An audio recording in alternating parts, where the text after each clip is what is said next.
Hi, this is Dr. Gaby Cora, and welcome to my show, Dr. Gaby's Take, Make Life Interesting.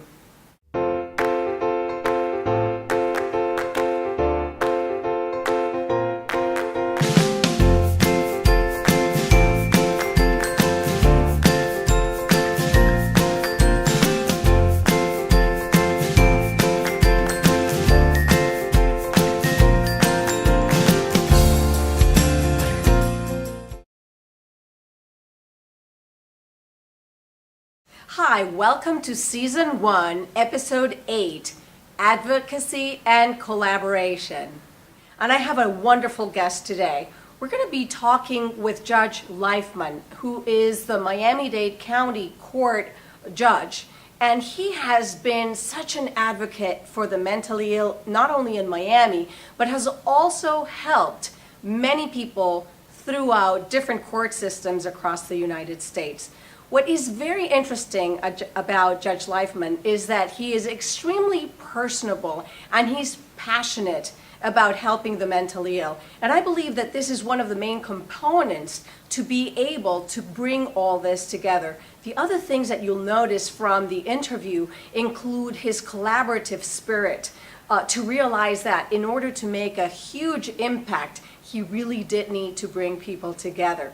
These two things, in addition for his passion for helping out, I think make a wonderful mix and contribution for this show that you're going to see, where we're going to be dealing with not only some of the surface issues around the criminal justice system, but also around issues around mental health, schizophrenia, bipolar illness, as well as substance abuse disorder, and how this can play a role in some of our people who are not doing well, who are mentally ill, and end up within the criminal system. I hope you will enjoy this show, and I look forward to your comments later on. So let me ask you this. I know you've been such a great advocate to help the mentally ill who come into the court system in some shape or form.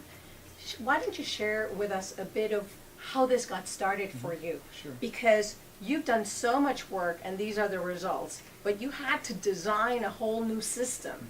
You had to make sure that many people got trained so that then this served as a great attention attractor to other groups that have learned from you. Share with us a little bit about how you got involved in all of this and how you designed this system to help out.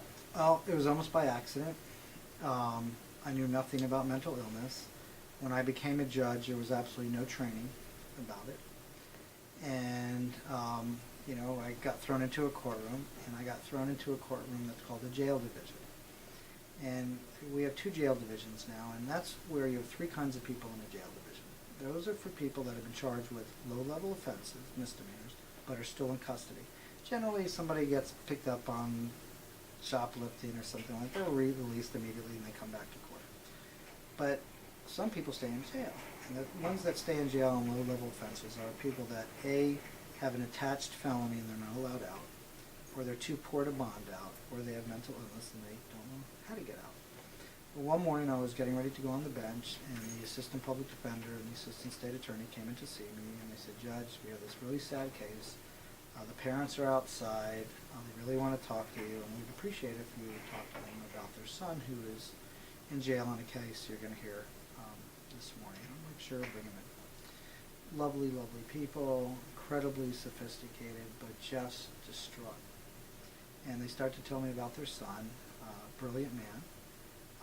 He'd gone to Harvard and I think Penn, and had a late onset of schizophrenia and was now homeless and recycling through the criminal justice system.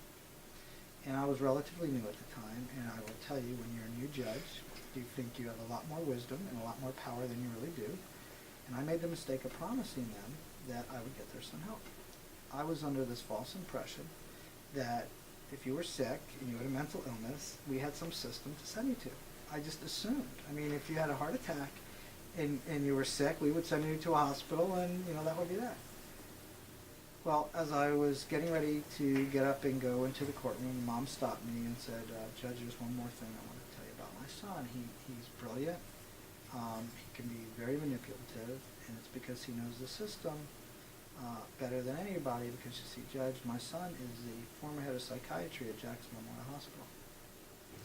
And he had had this horrible late onset. Young guy, he cashed in his life insurance policy one day, just didn't show up for work. And moved to Israel, and the Israelis deported him back here because he was committing quality of life offenses. And I, was stunned. And so I went to the courtroom and I called his case, and he was brilliant. And he knew more about the system than I did. By far, I knew nothing. And we started talking about his case, and he was very respectful, and he was polite. And if you listen to him, he sounded every bit the Harvard doctor he was. But if you looked at him, he looked like a homeless guy who hadn't bathed in 2 months. And so we started to talk, and he was in on some ridiculous offense. It wasn't even a Florida statute offense. I think it was a ordinance offense, like possession of a dairy cart or something. Mm-hmm. And he'd already been in a couple of weeks, where no one, anyone on that charge wouldn't have even been brought to jail. So we're talking, having this great conversation, and I said to him, look, I'll consider releasing you if, you get some treatment. And he goes, well, there's nothing wrong with me. And I said, well, I just don't understand one thing. He's like, sure, Judge, anything. I'll answer anything you want. I said, well, I don't understand why a Harvard-educated doctor would be homeless and in jail if there wasn't some kind of mental illness. And whatever I said triggered a crisis. And all of a sudden he started doing that shaking back and forth really hard, and he started hearing voices, and he started putting his hands over his ears, and he got the saddest, most frightening, contorted look. I'd never seen anybody like that.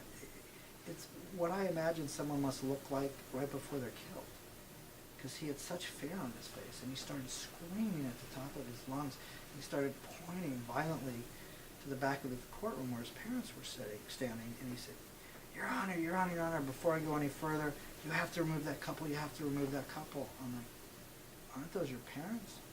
He's like, no, no, no, and he's screaming really loud, and the courtroom's like totally stunned.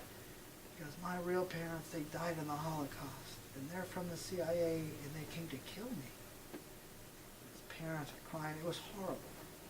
So you could see the paranoia yeah, right there in front everything. of you with the whole crisis. I saw the whole problem in 20 1 minutes. second, Exactly right. The whole system was right in front of my eyes.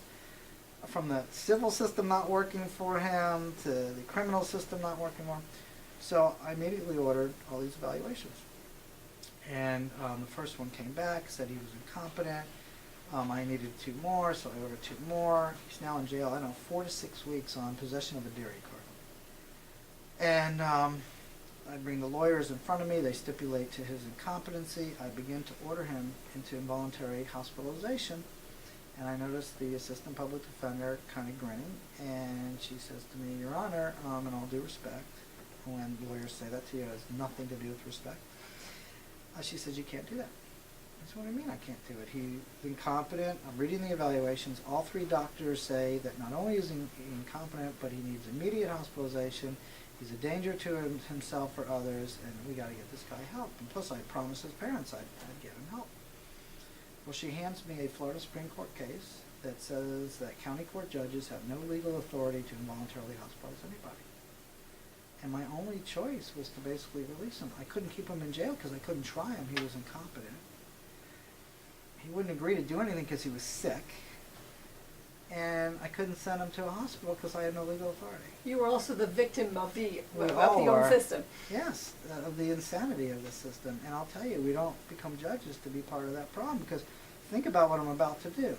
I'm about to take a really sick man and release him right to the street, right in public all around. I'm putting him at risk. I'm putting the community at risk. It's ridiculous. And so I left the bench that day pretty upset, and I started making some phone calls, and I learned 3 very valuable lessons.